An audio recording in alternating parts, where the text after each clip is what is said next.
song, we're going to sing number 191, that is Love Divine.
Good evening, church.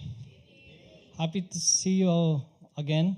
Tonight is the third night of the 7-night series of the health evangelism of our church.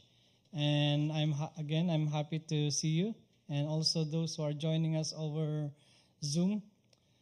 And our program today will be as follows. As after me, we will be singing our theme song and opening prayer to be rendered by Elder Joel Ramoran Sr. and a special number by believe as Shamir Andales, or instead of Shamir Andales, it will be Isabel and Gabby Egrem, the two beautiful sisters. And after that, we will hear the lecture and message from our main speaker, no other than Dr. Mark T. Dela Cruz. He is geriatric medicine. He's practicing geriatric medicine and specializing in providing high quality and patient-centered care for older patients. So let's give our attention to him when it's his time to speak before us. And we will also have some question and answer portions. And after that, we will have the singing of the closing song and the closing prayer. And also, I would like to ask everyone to please I'm sorry, I'm going blank. Let's invite our friends, our families to join us here at church. We love the participation and attendance of the brethren and friends over Zoom, but we would be happy also to see your presence here on the church, and we will inspire one another and also our speaker for this series.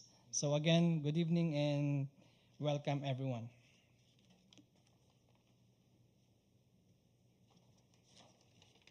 Okay, shall we set up?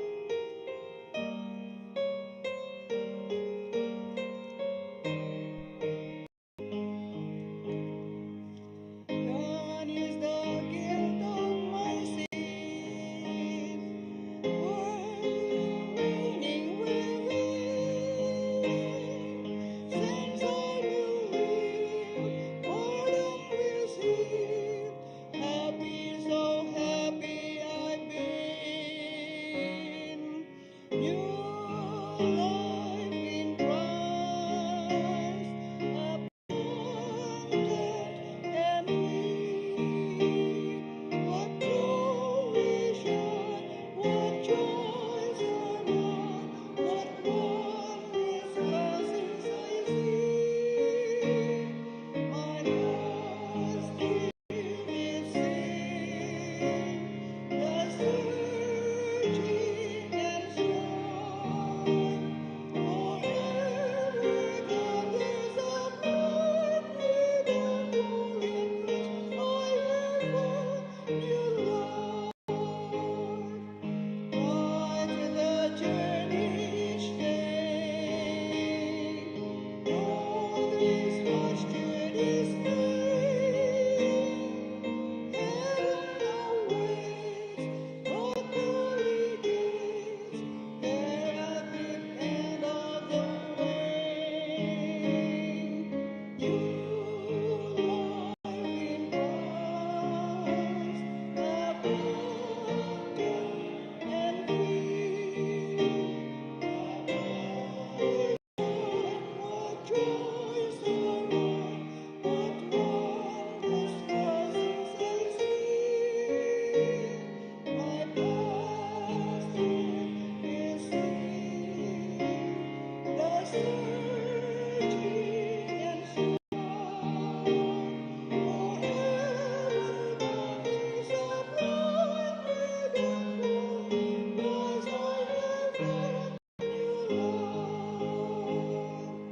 Come with your sin burdened heart, Christ is dancing you forth. He will forgive, in Him you live. Oh, how the joy bells will start. New life in Christ, abundant and free. What glory shine, what joys around, what wondrous blessings I see. My past is seen, searching and strong. Forever God is upon me, therefore in Christ I have found new life.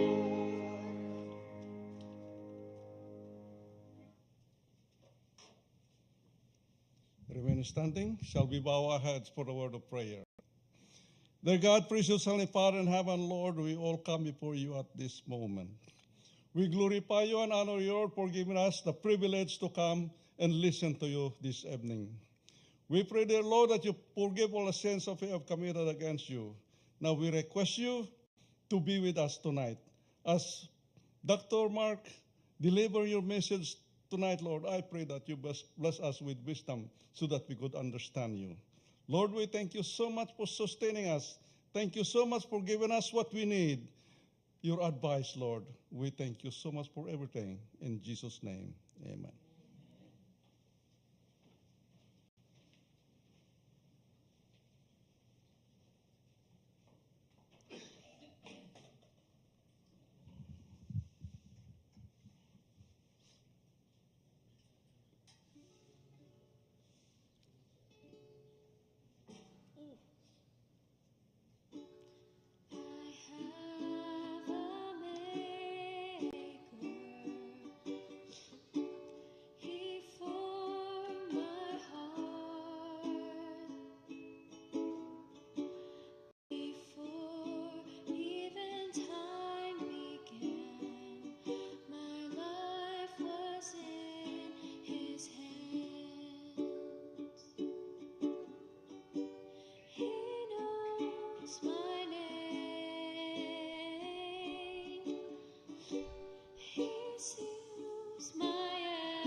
sees each tear that falls, and He hears me when I call, and He hears me when I call.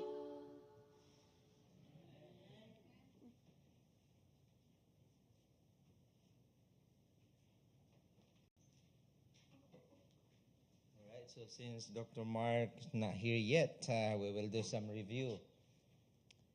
And I know you have something to share, so you can ask your question now and we will answer it later. Dr. Mark is here. So anything you've learned so far from our lectures? Want to share? Yes, Dr. Joe. Just wanted to emphasize, based on his lectures and my research, that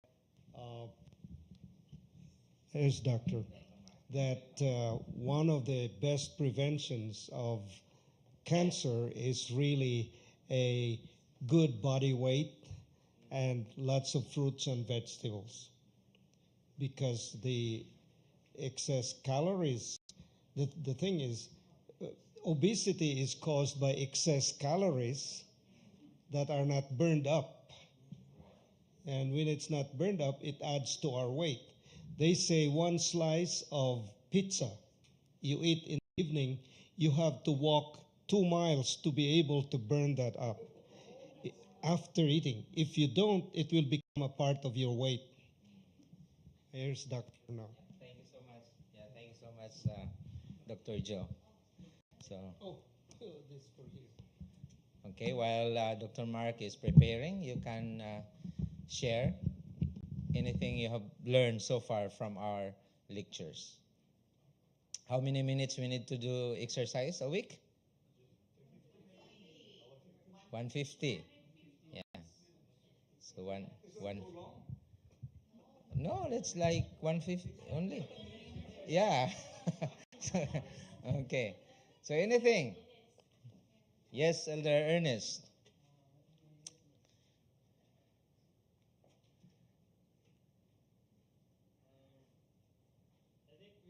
Have to cut down on sugar, fats, carbs, and salt.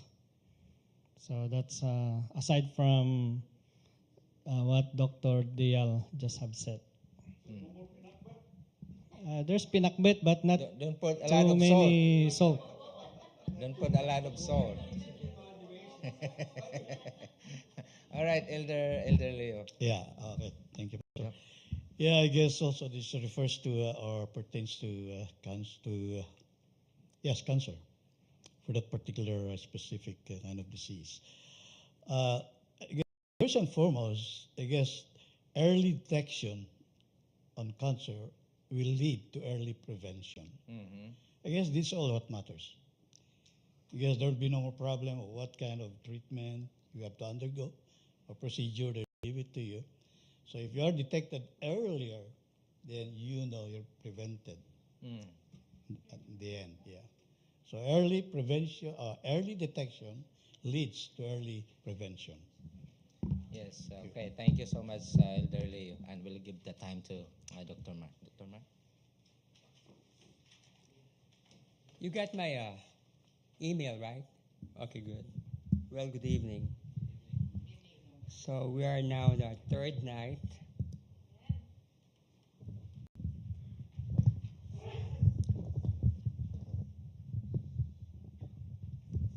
Thank you.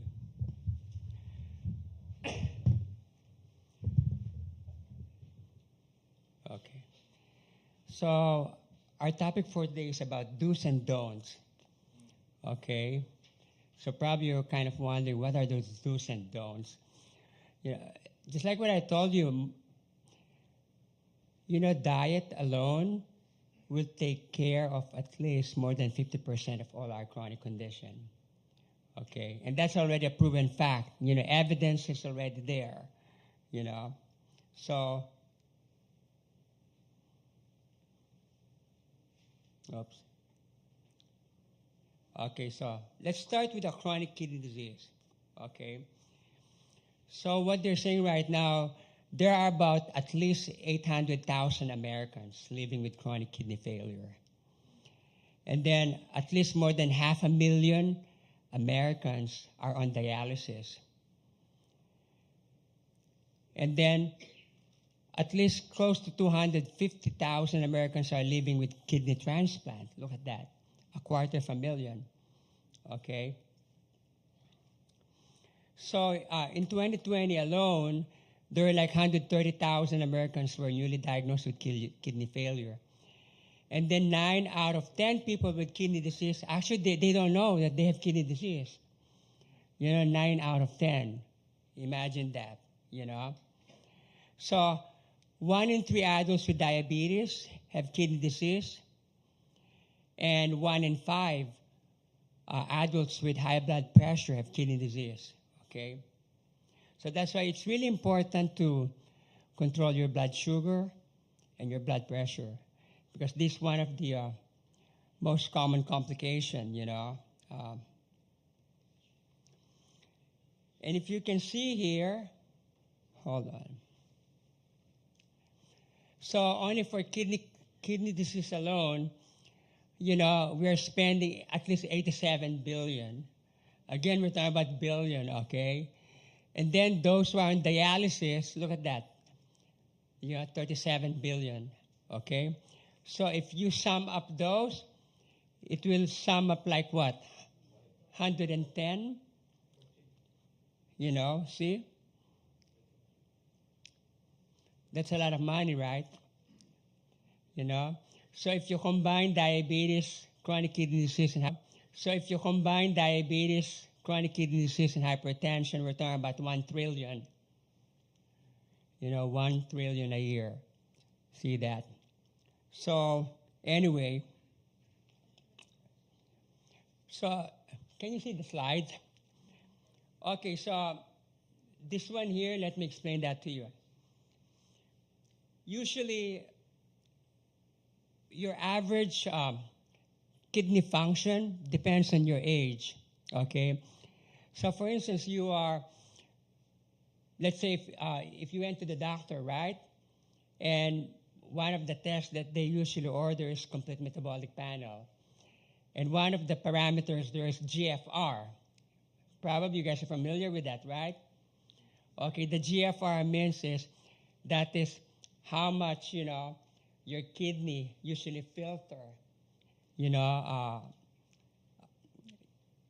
everything in your body, okay?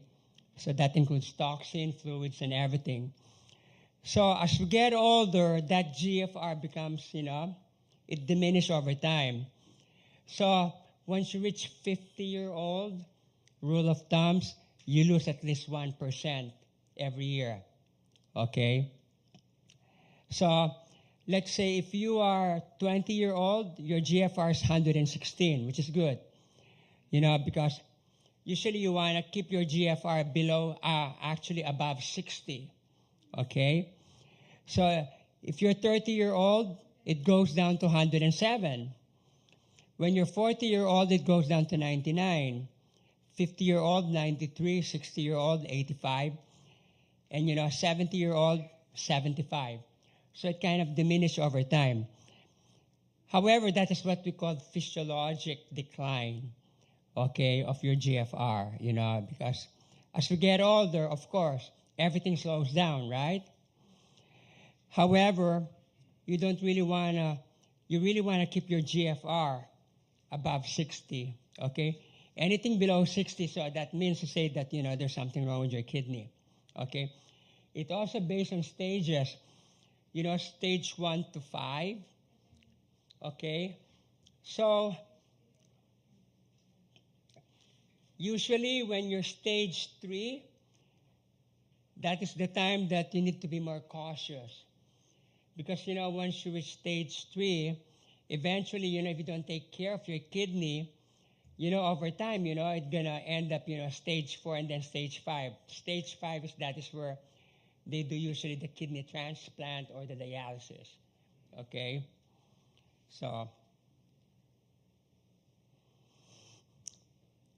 And then you also be mindful too about the protein in your urine, because normally we only, spill small amount of protein in our urine. However, if you're spilling more protein in your urine, that would also, destroy, your kidney. And it usually that would kind of like hasten, your kidney disease. That's why you just need to be mindful of that. And there are many ways how to prevent that. Okay, so usually the protein, sometimes when your doctor order that urine test, okay, that's what we call microalbumin. It should be at least 30 or low. Okay, so that's a good number. Anything above 30 is not good. So just like what I said, 9 out of 10 people, they don't know they have chronic kidney disease. Okay, so what are the symptoms? Sometimes you pee a lot, you have shortness of breath, you feel tired, tired or fatigued is one of the most common signs, especially in older people, Sometimes they have nausea, vomiting, and then another sign is swelling, leg swelling. When you start having leg swelling, so it's either your heart or your kidney, okay? Edema, Some people, they don't have any appetite, because those toxins that's circulating in your body that your kidney is not able to filter, it also affects the appetite center, And then you can also have muscle cramps too, because sometimes, with kidney disease, what happens? Your electrolytes are out of whack. Your potassium, magnesium, sodium, everything, okay? And then when you pee, what happens? Sometimes it's so bubbly, okay, and it's dark, okay? And then you can also have puffiness around your eyes too, so that's part of the swelling, okay, especially in the morning.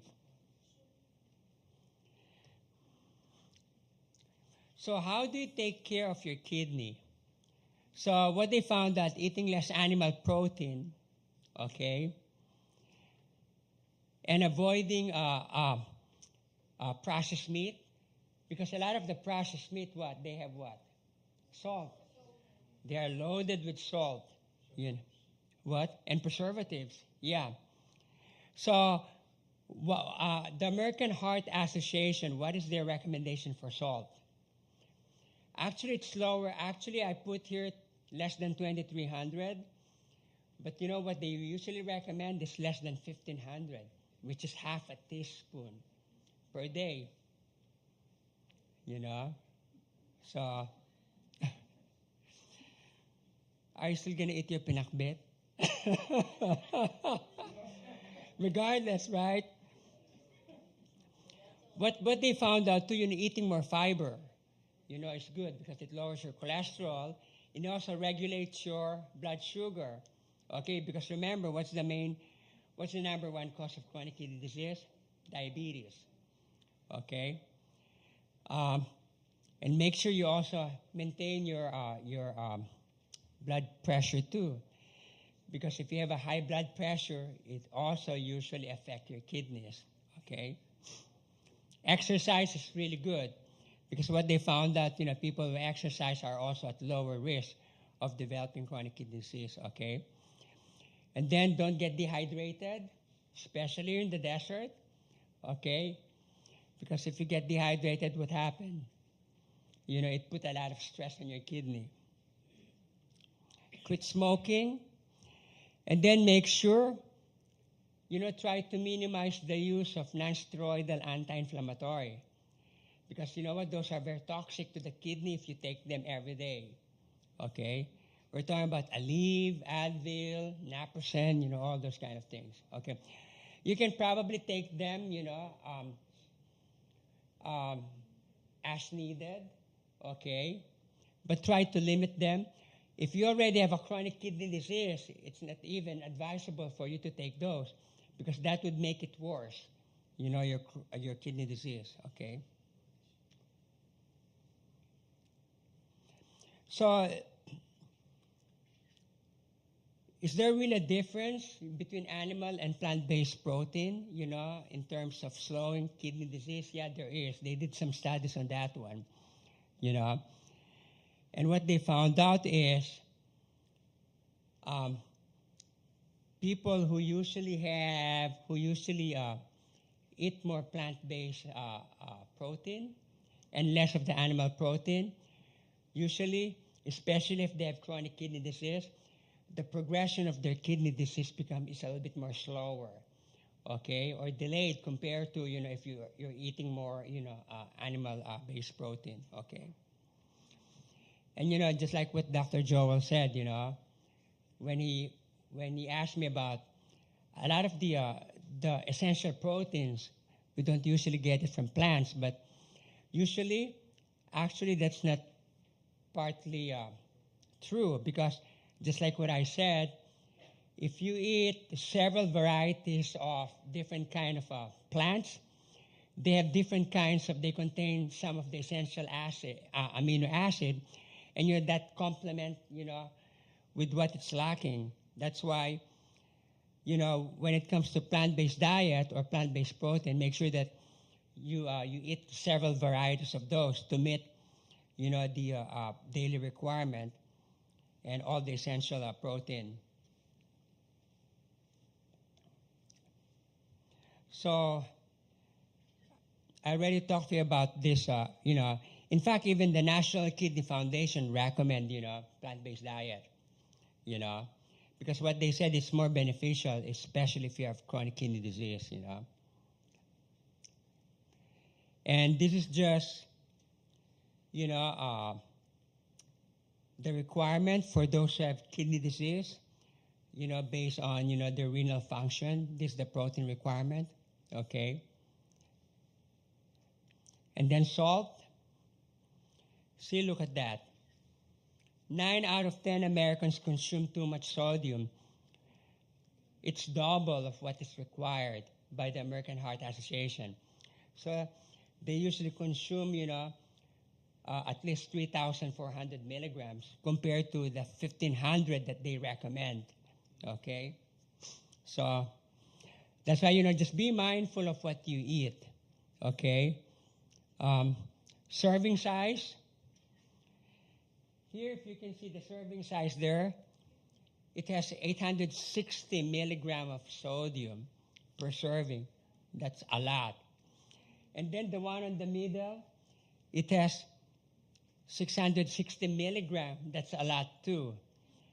While the one here, that one has 120 milligram of sodium, Anything below 160 milligram per serving, that's good. The lower, the better, okay? So just be mindful. So just like what I said, 1 teaspoon is equivalent to 2,300 milligrams of sodium, okay?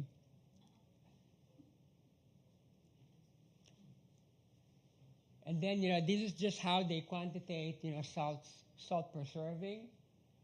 So if you, look at the low sodium diet there, it only has like 140 milligram or less per serving. For heart failure, some of our heart failure patients, they usually restrict their sodium. Sometimes the cardiologist said, oh, you need to take, you should have a very low sodium, and look at that. It's only 35 milligram or less per serving. Or sodium-free, that is like only 5 milligram, that's nothing, okay? So I know. So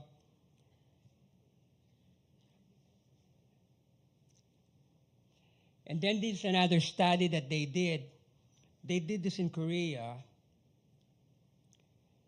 And what they found out is, again, there's close to 110,000 participants. When they did the study, all these participants, their kidney functions were normal, okay? And then they followed them, for several years, And what they found out is people who adhere to plant-based protein, usually their risk of developing chronic kidney disease after 10 years is lower, compared to those, who took animal protein in most of their diet. So again, that's another study, okay? And then, let's go to leaky gut. So, have you guys heard about anything about leaky gut? Do you guys have any idea? So usually what happens is, this is the cells in our intestine, okay? That's the wall. On those walls in between, we have what we call tight junction. These are like gates, okay? Usually those gates open, in exchange of nutrients, that our body need. However, in leaky gut, not only the nutrients usually pass there, because that junction, they close, okay? They close whenever there's nothing coming in or out, okay? However, sometimes, when they're always open, even the bacteria escape, from the lumen of our intestine to the circulation. And that, when the bacteria enters our circulation, what happened? Our body produces a lot of inflammation. And what they found out is, now they're beginning to understand, the principles about the leaky gut syndrome. And now they're beginning to understand that a lot of condition, originated from the leaky gut, because of the inflammation. One is rheumatoid arthritis. The other one is inflammatory bowel disease, depression, dementia, diabetes, fatty liver. So there's a lot more diseases are now related to this, leaky gut syndrome. So what happened? Okay, let's skip that first. We'll go back to this one. Okay, there are some substances that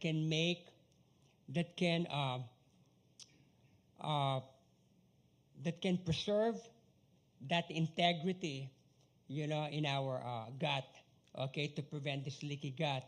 And what they found out, fiber, okay. We have a lot of bacteria, right, in our intestine, and what happened is, good bacteria, they thrive on fiber. That's why fiber is very important, because people who don't eat or who eat less fiber, what happened is, they develop a lot of bad bacteria in their gut. That's why fiber is very important.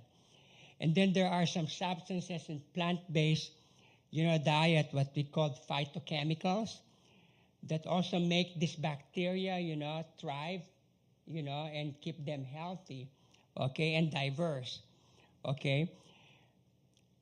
The fiber and those chemicals that we found in plants, once we ingest them, they also help, preserve the integrity of those gates, okay, to prevent the leaky gut to occur, okay. However, what they found out too is there are some substances that can damage those leaky gut, like what?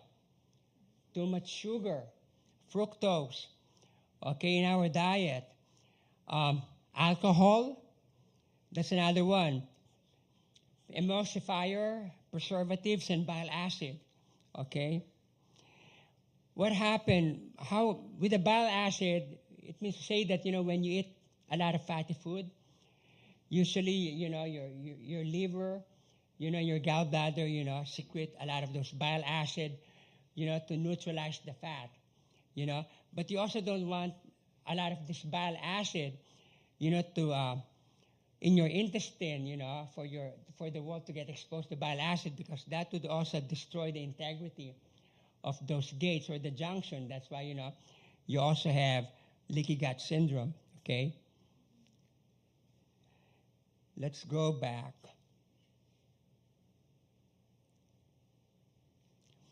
So,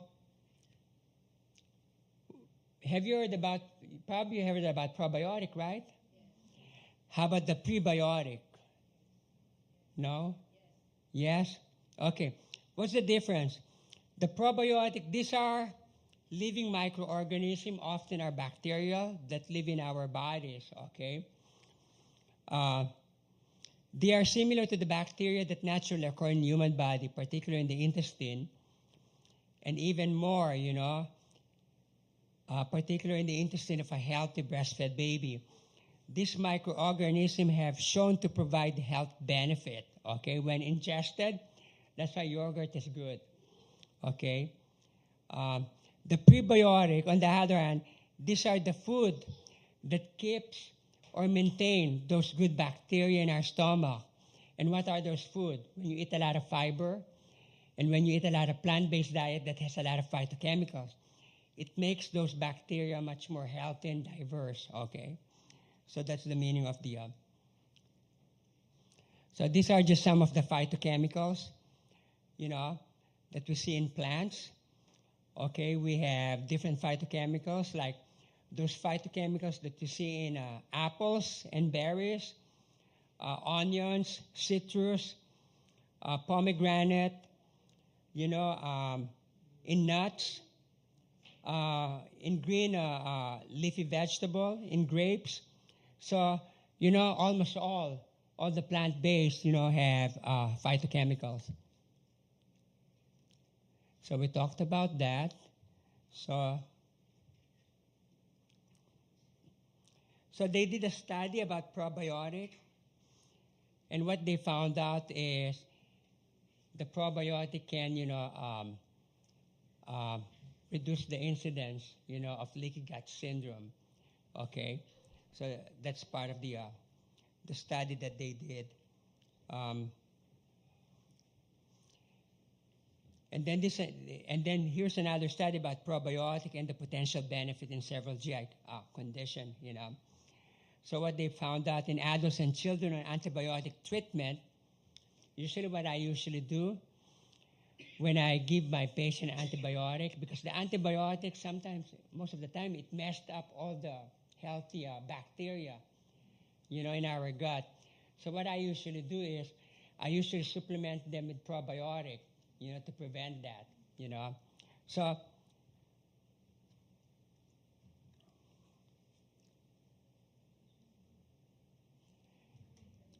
let's go to rheumatoid, okay? So rheumatoid is a very debilitating condition. There's no cure, because what it does is it continues to destroy your joints, okay? But there are some drugs now that can help prevent, further destruction of those joints. But apparently those drugs too has a lot of side effects. Okay, these are what we call biological, It can lower your immune system. Some of them can even increase your risk of cancer, So actually what they were saying is that 1 in every 200 adults worldwide, have rheumatoid arthritis.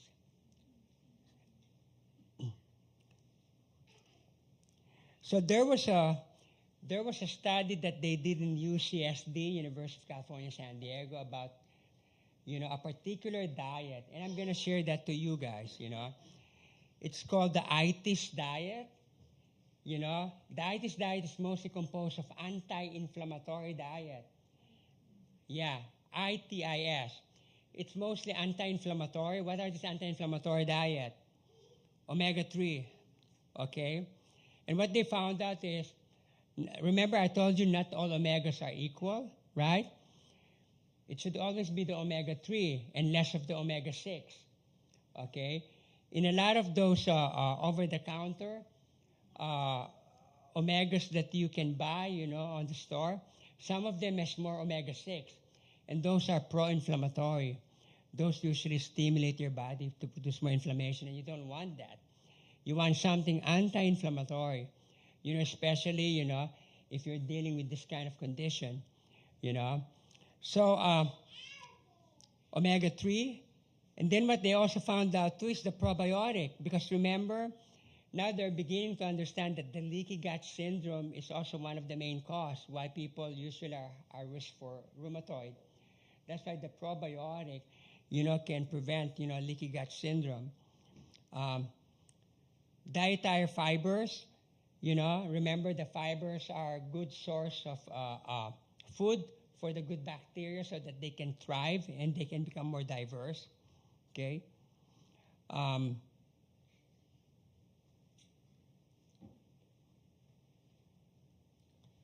then what they're also saying here is decrease consumption of red meat. Because remember, I told you that red meat is what? It produces a lot of inflammation in our body. Okay? So that is also one of their protocol. Yeah, and then, there's a gluten consumption there too. Because some people are what? Gluten sensitive, right? That's why, anything with wheat, has more gluten.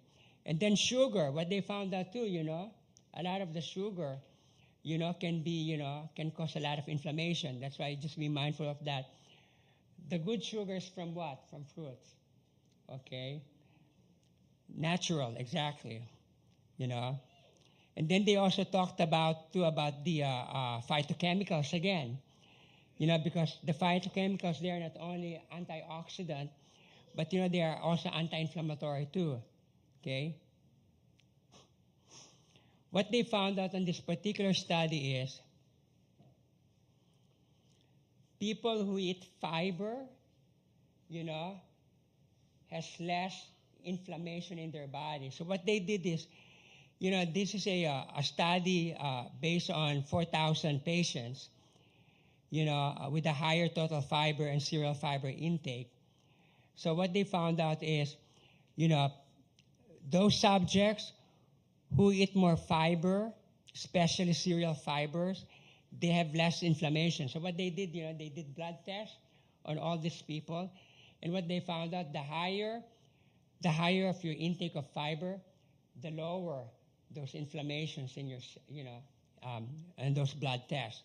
So that would just also prove that fiber, can lower the, the inflammation in your body.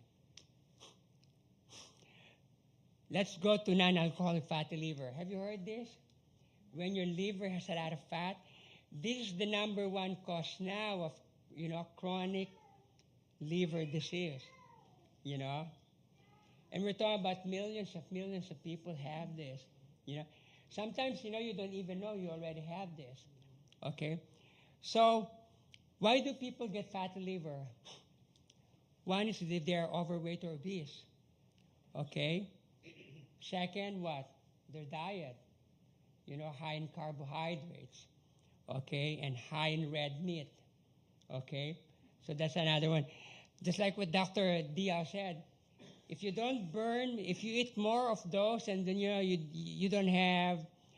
not able to burn those as well, they usually, stay in your body as fat. And that is what happened. So what happened, if you don't control that? You're going to end up having, end-stage liver disease. Your liver is not going to function unless, you need a transplant,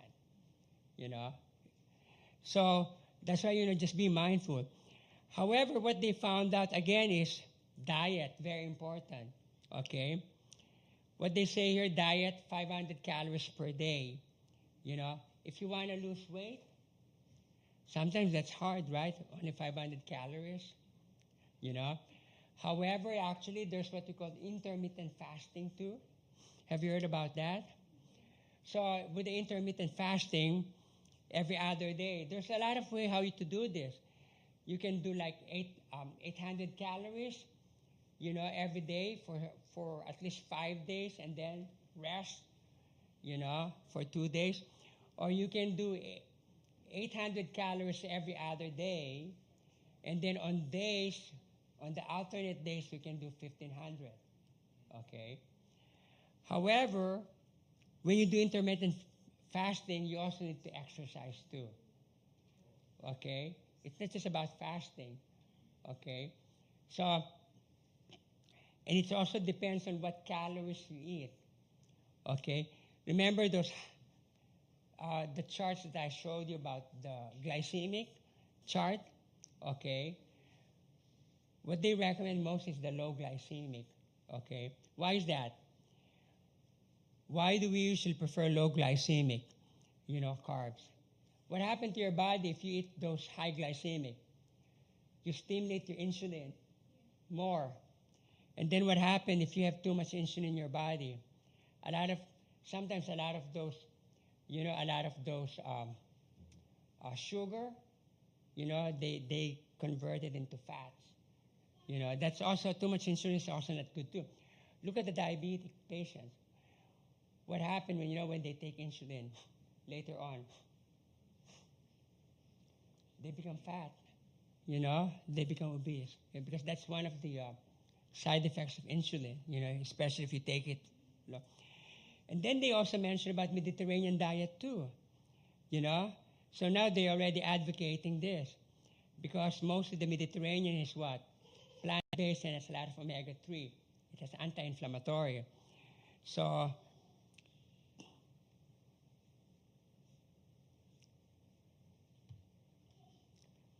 and then they said no added sugar, okay?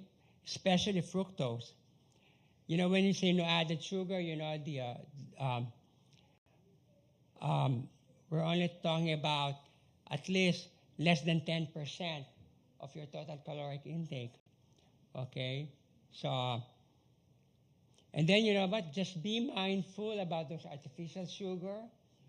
Even though those are low calories, what they found out now is some of them are carcinogenic, okay? And probably you've seen that on TV or, on the news, like aspartame, Yeah, and you can see that on what? On those sodas too, or any fruit beverages. So, just be mindful of that, okay? And then again, you cannot underemphasize the value of physical activity, okay? Because what they found out too, with the physical activity, because the goal for the fatty liver is for you to lose weight. Okay, that's why you need physical activity, So these are just, the diet that they usually recommend, which are kind of very similar to each other. Have you heard about irritable bowel syndrome? Okay. Guys, have you guys heard about that? Like, your gut is so sensitive that you have those abdominal cramps, right? And sometimes you can have diarrhea or constipation, And what? Yeah, or, sometimes what they call spastic colon, And those are kind of very annoying, They're very annoying because of, the bowel spasm. And what they found out is, so these are the signs and symptoms of IBS. You can have diarrhea, constipation, water stool, abdominal pain and cramping, bloating and gas, okay? And sometimes too, this can be related to, the food that you take, okay? So there's a lot of food, hold on, let's go back there. Here. So there's a lot of food that can kind of trigger this. Have you guys heard about the food map diet? Okay. So the higher your food map, and then I'm going to show you the list. There are some food that, that can trigger the symptoms of IBS, like abdominal cramps, diarrhea, or constipation, And what they found out is if you eat a lot of those diets that have high food map value, you have more of the symptoms versus those have low food map, okay? So what they say that low food map diet can reduce the pain and discomfort, bloating and distension. They can improve the regularity of your bowel habits, and it can also improve your quality of life, okay? So if you look at here, so those are some of the food that sometimes you need to avoid. So here we have the high food map. So they said in terms of vegetable, artichoke, asparagus, cauliflower, garlic, green peas, mushroom, onion, sugar snap peas. Those are high food map. While the low food map alternatives can be beans, eggplant, bok choy, carrot, cucumber, lettuce, bell pepper, potatoes, and zucchini. And then in terms of fruit, the same thing, apples, cherries, dried fruit, mangoes, nectarine, peaches, pears, plums, and watermelon are high food map, while the low food map are cantaloupe, kiwi, mandarin, orange, and pineapple. And then there's also dairy there. You know, the animal-derived dairy products have a high food map compared to the plant-based product. And the same thing with the protein. But you know, when I look at this, some of those who are included in the high food map are, you know, they have a lot of beneficial health benefits, you know. So again, it's just in moderation, you know. So, but at least now you have an idea what's the high food map and the low food map. I'm going to share you guys a list of this, okay, later on. Let's just skip this because this is about a study about low food map.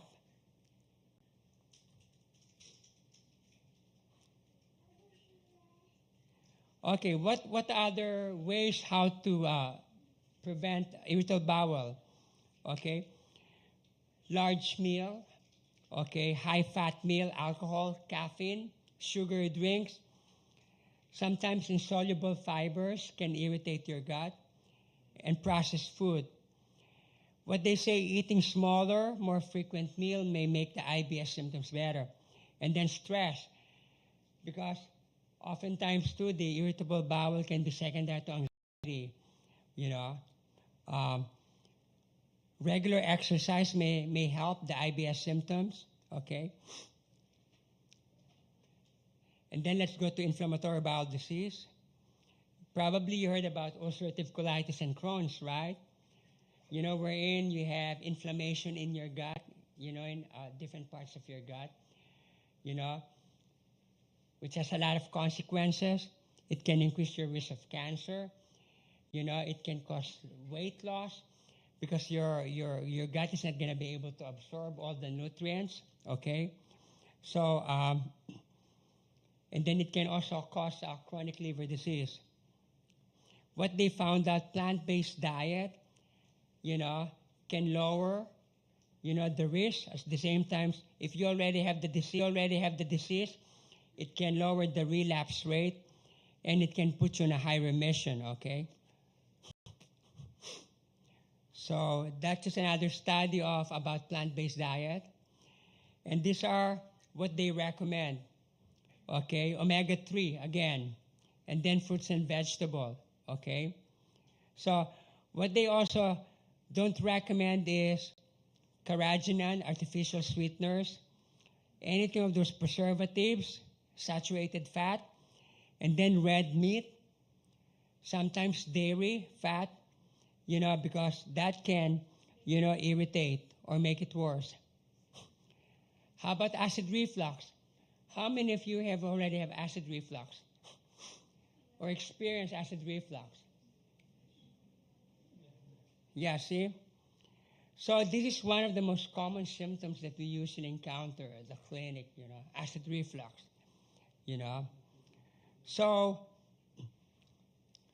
there are some food that can trigger acid reflux.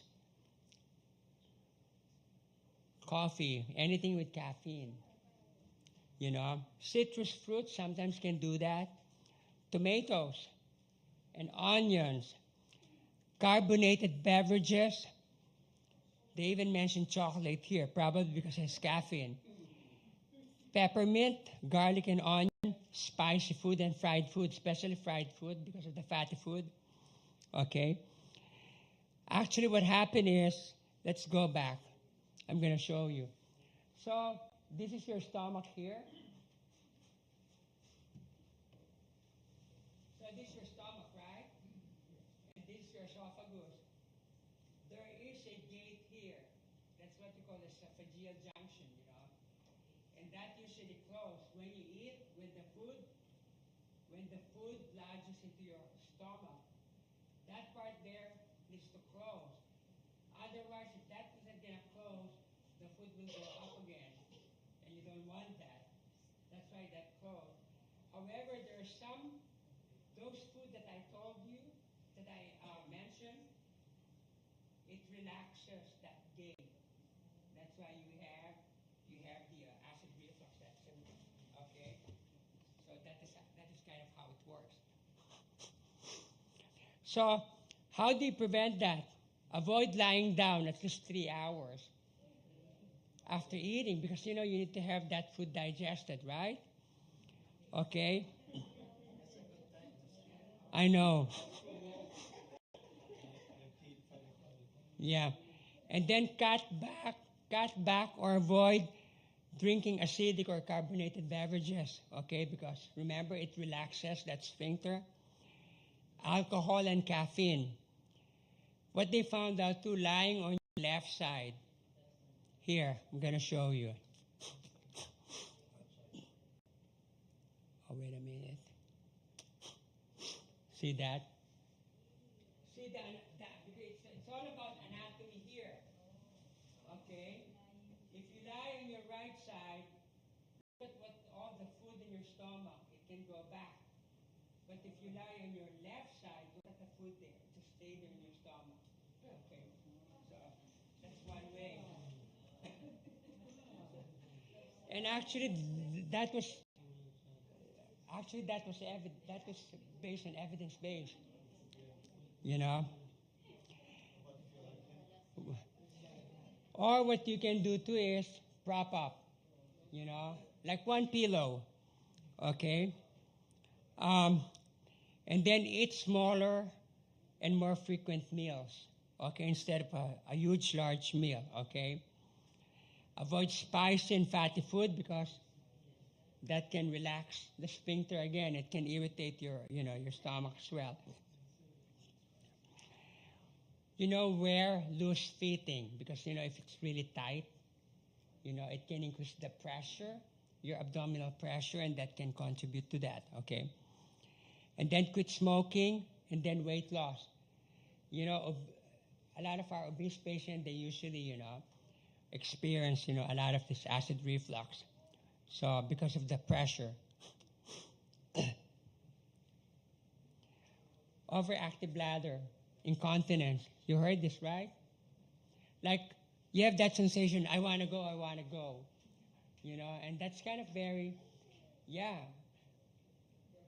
In my clinic, because, you know, I'm dealing with a lot of older people, at least 25% of them, they have this, you know, overactive bladder, you know.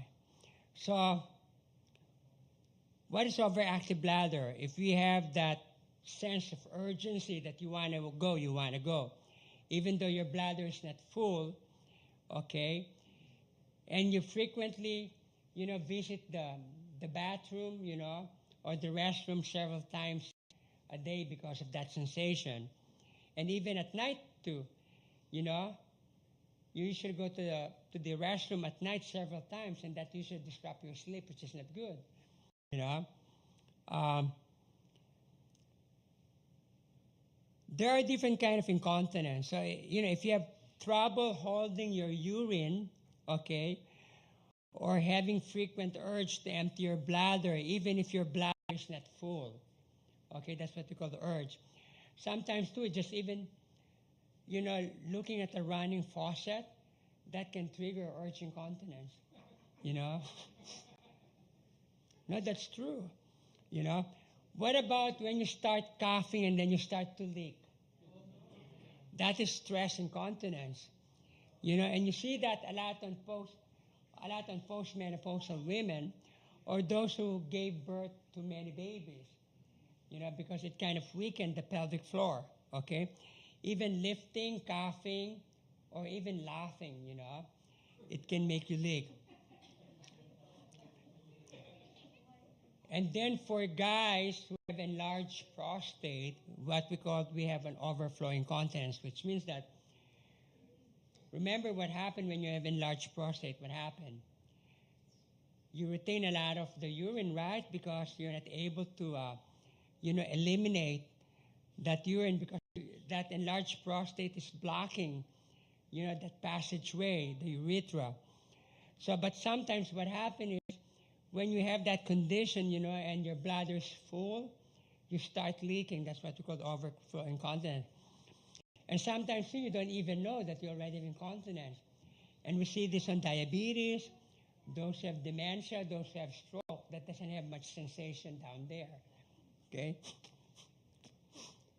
So that is just, so if you look at the normal bladder there and the overactive bladder there, there's a lot of, there's just a lot of stimulation going around on the wall that makes it, that makes your bladder wall so irritated. That's why you have that, a sensation. And then this one is stress incontinence when you cough, because of the weak pelvic floor there, and you start to leak. So what are the foods to avoid? Again, caffeine again. Yep. So with caffeine now we have what? Acid reflux, and this one. Okay.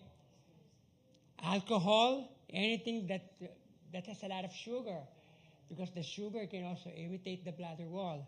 Okay. Especially with the artificial sugar. Acidic food and citrus fruit sometimes can do that. And then here we go again, spicy food. Okay?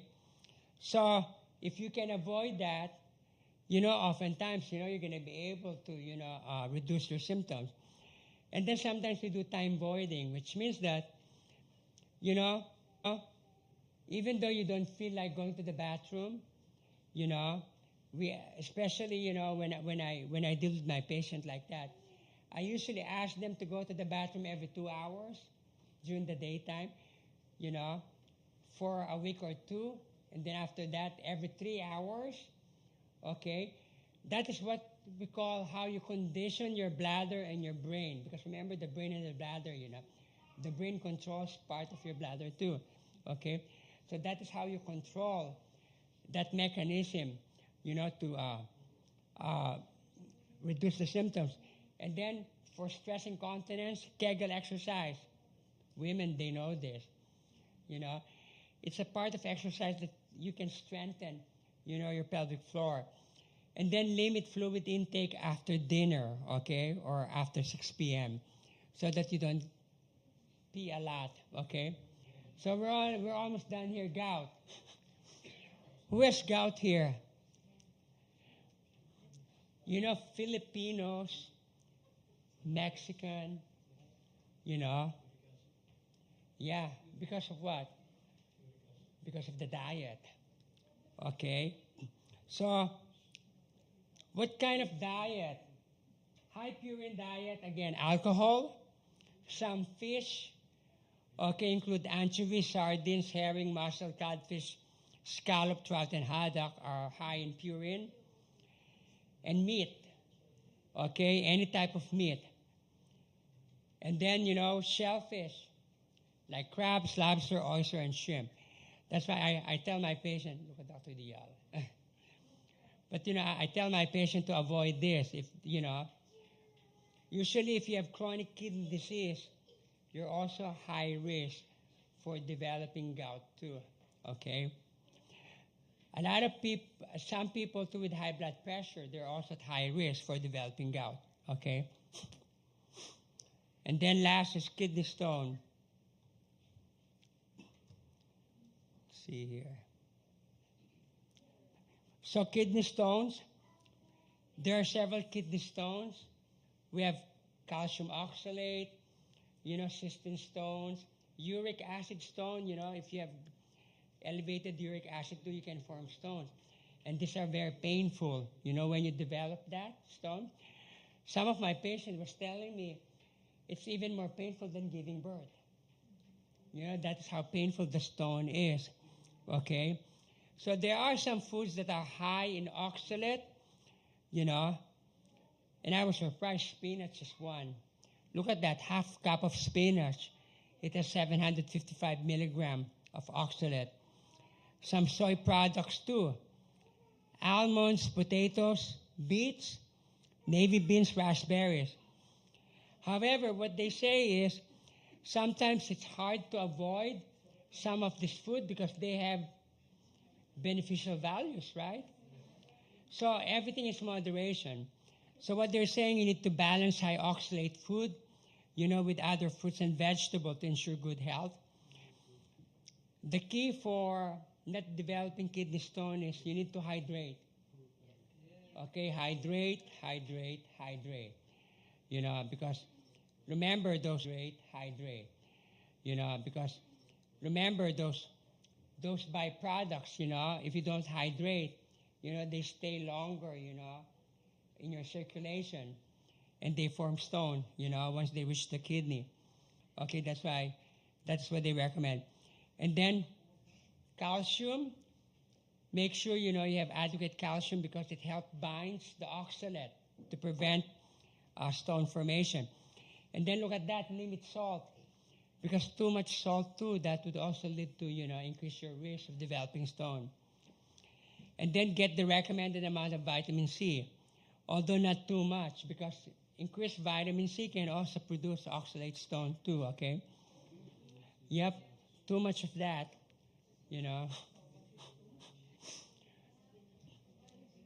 Usually 500 milligram per day,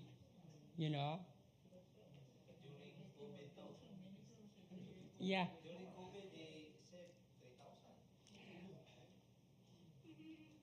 Well, you know what? Make sure when you take a high dose of vitamin C, make sure you drink a lot of fluid. Okay, so that's the key there. If you take 3,000, 2,000, 1,000, but just make sure drink plenty of fluid, so that that would also kind of balance and reduce your risk of developing stones. Okay, so anyway, so do you guys have any questions?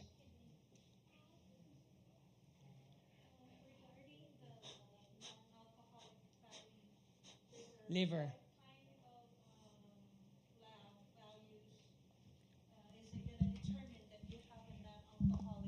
Sometimes your liver transaminases, your liver enzymes are elevated. Okay.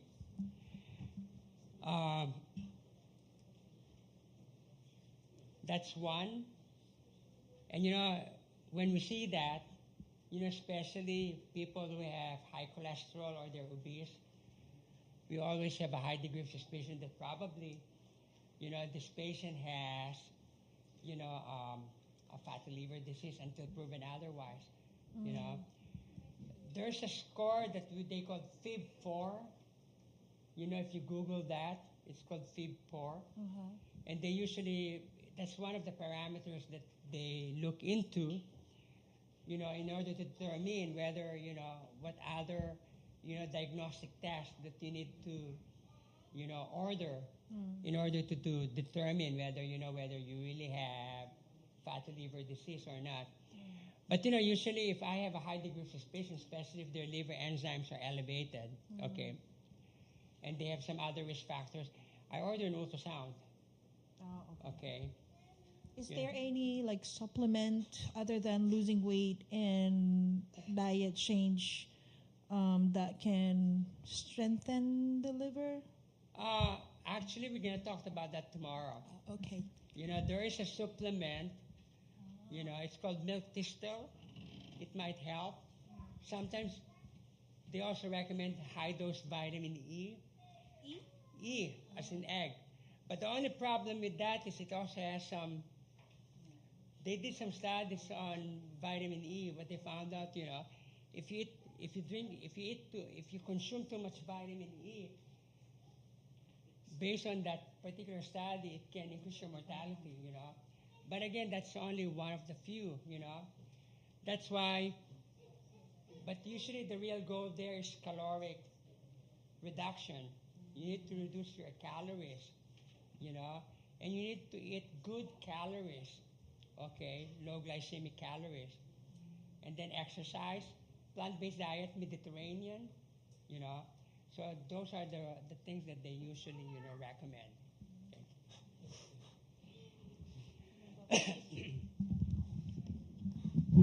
Actually, there's one study too, coffee. Yeah. Yeah, with the I think there's one or two studies of that one, but I need to research more about that, sir. Doc, I see 2 points there. First is thank you. We would like to express our thanks to you for sharing your research. Sure. Because really these are very important points for our health and healing, and especially that some of us who are older tend to suffer the consequences of some of our abuses when we were younger. I saw that, when I showed the picture of gout there, Oh, yeah. Yeah. Yeah, because our son has gout. Yeah. And so I need to. It's that's very why- common in Filipinos, actually. Right. That's why I thank you. And when we were working in the Marshall Islands, my boss in the government there, every month he would be out 1 week because he could not walk as a result of his gout. And at that time, I didn't have any suggestions for him, but it was terrible because of that. But what causes really the development of gout? Usually, actually, there's an enzyme that usually help metabolize, usually, the uric acid in our system. When we don't have enough of that enzymes, it increases the uric acid level in our circulation, and that usually precipitate to gout. Oh, Huh? yeah. What? I think it's what you call xanthine oxidase enzyme. Yeah. So, Now, I and have- there are some medication too,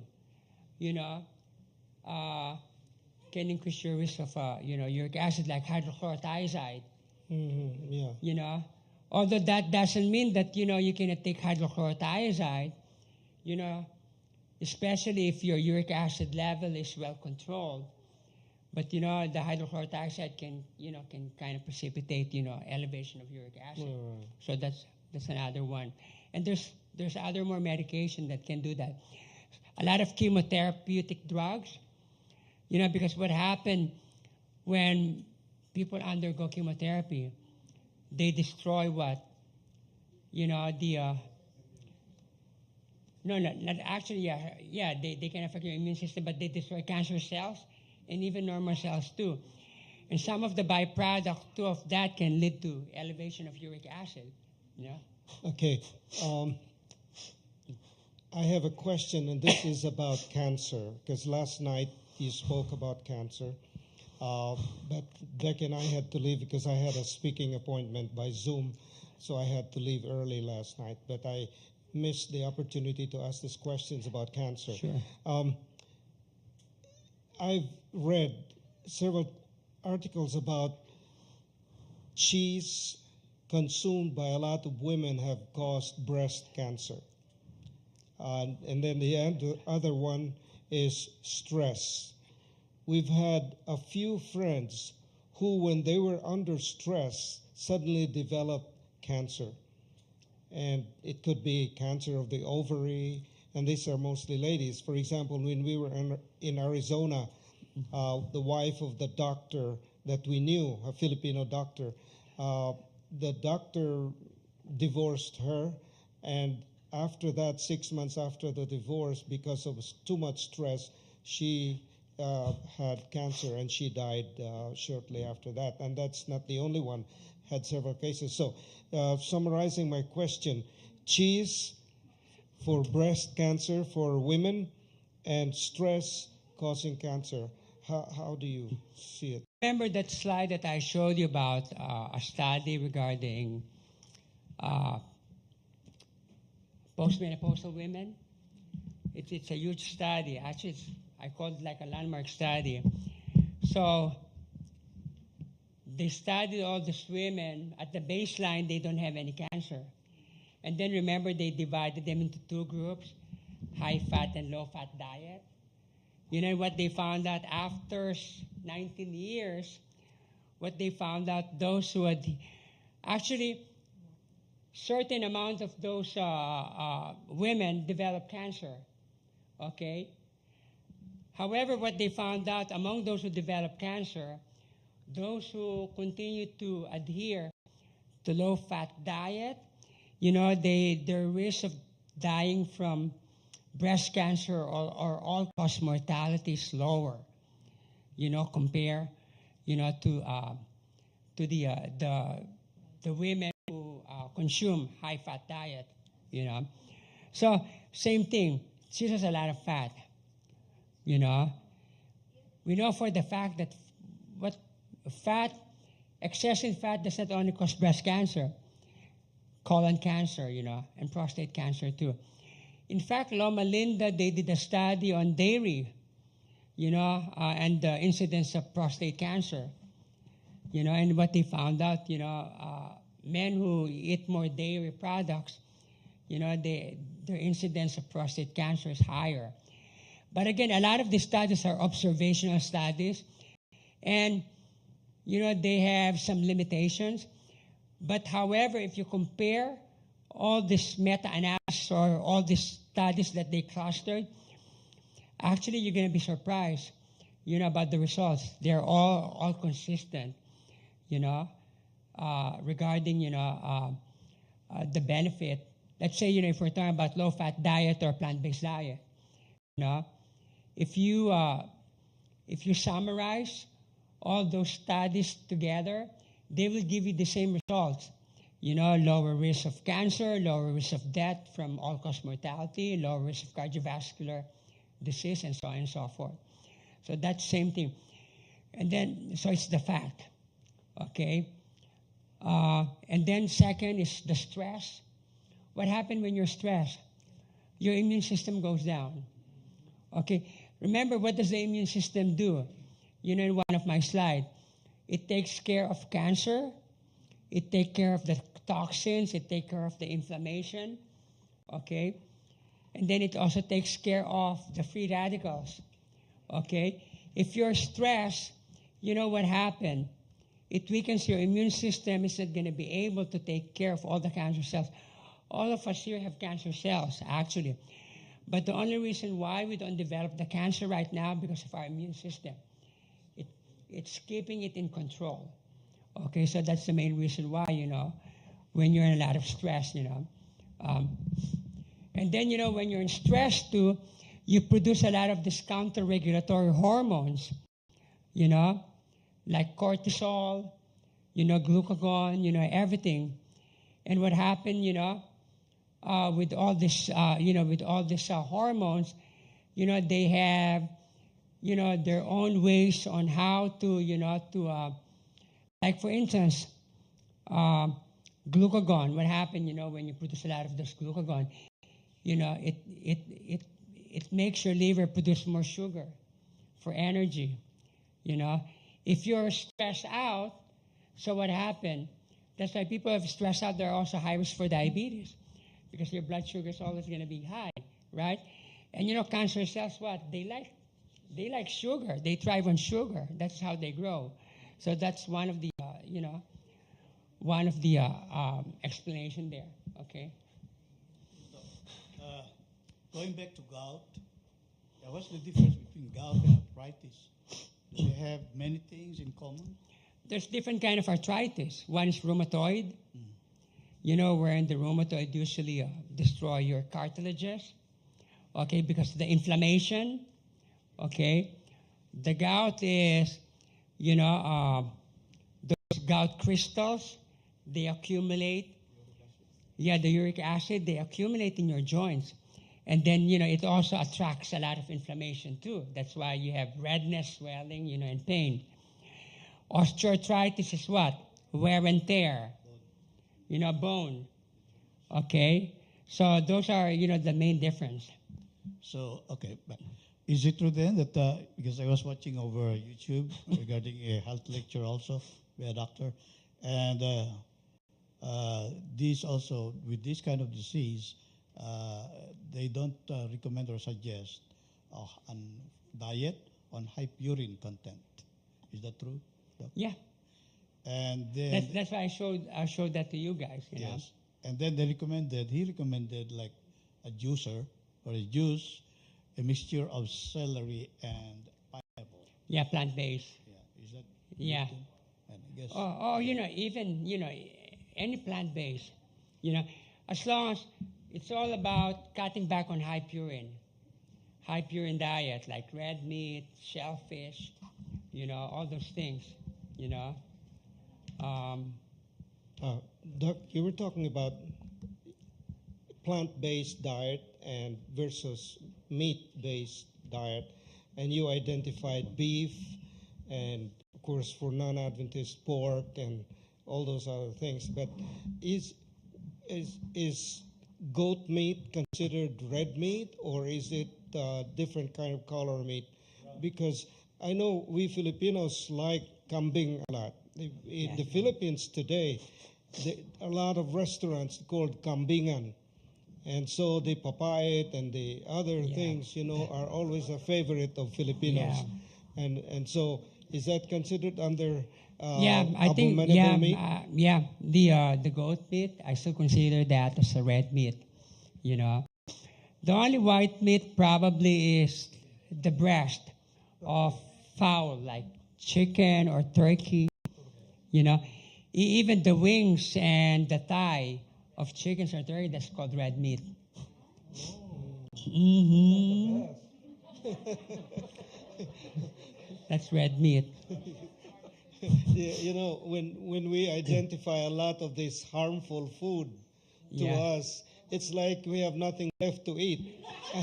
I mean, and so maybe the best way is not to eat, because then we will not get sick. Remember before the flood, people are plant-based. And look at their longevity. Actually, I'm going to talk about that on Friday, No, on Friday. No, that's longevity. Yeah, they live up to 900 because what? But what happened after the flood? Because there's limitation of vegetation. That's why God allowed the clean animals. So, but I think what happened too is because the technology that we have, how they process food and everything to improve the production, of the meat. Money. Yeah. So anyway, but the key there's everything in moderation, right? Pastor, the pakbet, right? Doc, I have a question. It is good to eat daing if you have gout? It has a lot of salt. Hold on. When you say dying, like the salted dying, yeah, that has a lot of salt. But we boil the daing so that the salt will remove. Yeah. Well, it's better, when you eat, when with no preservatives as much as possible. Actually, in southern China, one of the main causes of nasopharyngeal cancer is salted fish. Yeah, and that's very common in Asian. Yeah, the patis. I know. No, you can still. Hey, Dr. Dial. No, actually, you can still, you can use brag. There's a brag, which is kind of similar to patis. Okay. Yeah. Okay. What? Yeah, in moderation. Yeah, they're trying to negotiate. But the goal is everything in moderation. That's the. Doctor, I have a question. Yeah, I was asking last night about the renal failure, and you mentioned about bubbles, something like that. Yeah, when you have a lot of bubbles in your urine, Yeah. or your urine is darker than usual, Mm-hmm. So So that means to say that could be a sign that you're spilling a lot of protein in your kidney, which is not good. But usually urine when it's really full and there's bubbles, but Yeah, but I'm talking about like a lot of bubbles. lots. Yeah, supposed to be your urine should be clear, right? Mm-hmm. You- 2 cups of hot water in the morning, you'll be okay. Yeah, but I cannot even finish. Sometimes I cannot even finish Really good. eight Yeah, glasses a day. before you eat, water. Yeah. So that means to say that if you have those bubbles, you have already a. No, that Not it's not necessarily. necessarily that you have, kidney disease. Mm-hmm. It could mean a lot of things too. But that is just one of the symptoms. Yeah. So those who are undergoing dialysis, do they usually have those kind of? Well, a lot of them they don't even pee. They That's why they're going to dialysis. That's why the dialysis will take care of that. The dialysis will remove all the toxins, in your circulation, Yeah, which replaces the function of the kidney. So. Last question. Doctor, what's your opinion on fiber supplements like Metamucil? The capsule, the tablets, No, the scoop. yeah. I take that every day. Okay. Yeah, every day. I usually have my fiber. I take the powder because if you take the capsule, it would probably take 15 to 20 capsules every day to meet that requirement. Yeah, because those capsules they only have a small amount of fiber. I think it's like 2 grams or something, and you need 24 to 30 per day. So I would just recommend the powder. Yeah. Mine is not a question. That is just a request that now that we have heard these lectures on health, I hope that and we appreciate all of you, all of us who bring food for potluck, Sabbath, and who bring food in the evening, that we will try to adhere to these healthful suggestions on food. And I hope that our food at potluck will not be salty or too much salty. Or too much sugar. Too much sugar. The tendency is for our soup to be too salty, too much salt. And so I request that those of us who bring food, let's apply these principles that we have learned here so that we will live up to 125 if we can. Yeah, thank you.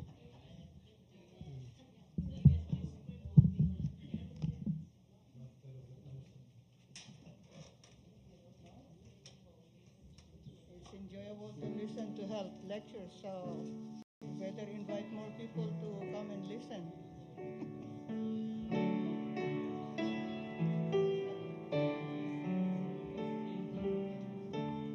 Okay, shall we all stand up and sing our closing song, Happiness is the Lord?